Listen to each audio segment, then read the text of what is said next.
Assalamualaikum warahmatullahi wabarakatuh. Halo teman-teman semuanya, perkenalkan nama aku Narela. Jadi di video kali ini kita bakal ngebahas topik yang sangat penting dan menarik banget nih, yaitu tentang geopolitik di Indonesia. Mungkin sebagian dari kita pernah mendengar istilah tentang geopolitik ini, seperti di pelajaran PKN atau berita nasional lainnya. Tapi sebenarnya apa sih arti dari geopolitik ini dan kenapa penting banget untuk negara kita yang besar dan kaya ini? Yuk kita bahas bareng-bareng. Oke, kita masuk ke PPT slide pertama. Nah, yang pertama kita bakal pahami dulu apa itu pengertian dari geopolitik. Nah, kata geo itu berasal dari bahasa Yunani yang berarti bumi, sedangkan politik berarti kepentingan umum atau negara. Nah, jadi secara sederhananya, geopolitik adalah cara pandang suatu bangsa terhadap wilayahnya dalam upaya menjaga kepentingan nasional dan kebutuhan negara. Dalam konteks Indonesia, geopolitik sendiri dikenal juga dengan nama wawasan Nusantara. Wawasan Nusantara atau geopolitik bukan cuma teori, tapi merupakan pandangan hidup bangsa Indonesia dalam memandang diri dan lingkungannya sebagai satu kesatuan. Artinya, dari Sabang sampai Merauke, dari Miangas hingga Pulau Rote, semuanya adalah suatu kesatuan wilayah, satu bangsa, dan satu negara.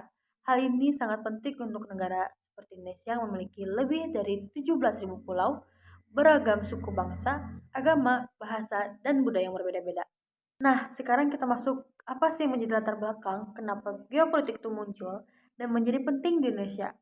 Nah, salah satu faktor utamanya adalah adanya peristiwa-peristiwa yang mengancam persatuan dan kedaulatan bangsa. Misalnya, kamu mungkin pernah mendengar tentang hilangnya Pulau Sipadan dan Pulau Ligitan. Kedua pulau ini dulunya merupakan bagian dari wilayah Indonesia, tetapi karena kurang kuatnya bukti kepemilikan, akhirnya dalam sengketa internasional di Mahkamah Internasional, kedua pulau itu diputuskan menjadi milik Malaysia pada tahun 2002. Nah, di sini kita punya contoh lainnya. Contoh lainnya itu adalah konflik di wilayah Ambalat. Nah, wilayah Ambalat sendiri yaitu daerah yang kaya minyak di perairan Kalimantan Timur. Nah, Indonesia dan Malaysia sempat berselisih tentang klaim atas wilayah ini, bahkan sempat terjadi ketegangan militer karena kedua negara sama-sama mengirimkan kapal perang ke wilayah tersebut.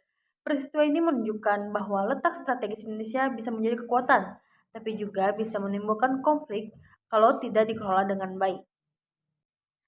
Nah, selain ancaman dari luar, ada juga ancaman dari negeri, seperti gerakan separatis.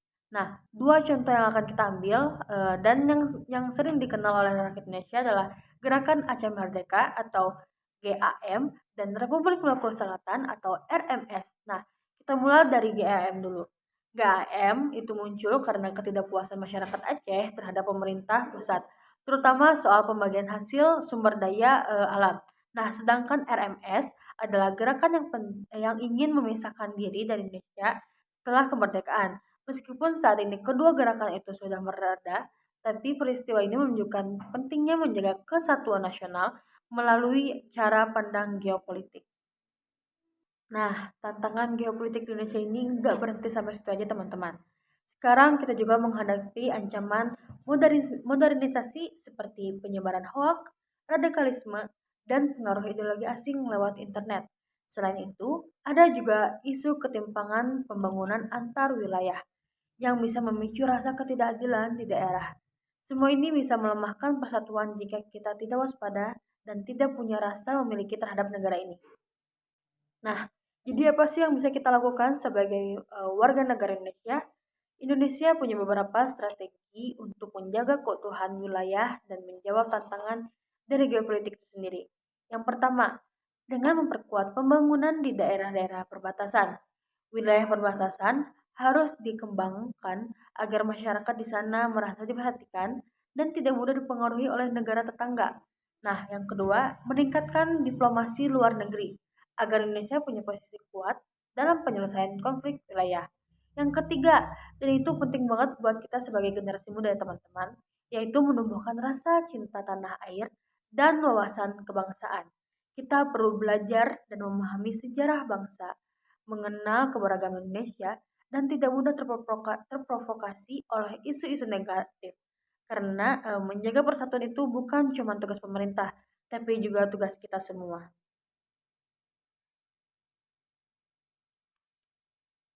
Nah, sebagai penutup, bisa kita simpulkan bahwa geopolitik di Indonesia adalah fondasi penting dalam menjaga keutuhan dan kedaulatan negara. Dengan wawasan Nusantara sebagai panduan, Indonesia bisa terus bersatu dalam keberagaman. Jadi, yuk kita jadi generasi muda yang bukan hanya paham geopolitik, tapi juga siap menjaga Indonesia agar tetap utuh, kuat, dan disegani di mata dunia. Mungkin sekian presentasi dari saya tentang geopolitik ini. Kurang lebihnya mohon maaf. Saya akhiri video ini. Wassalamualaikum warahmatullahi wabarakatuh. Dari teman-teman semuanya.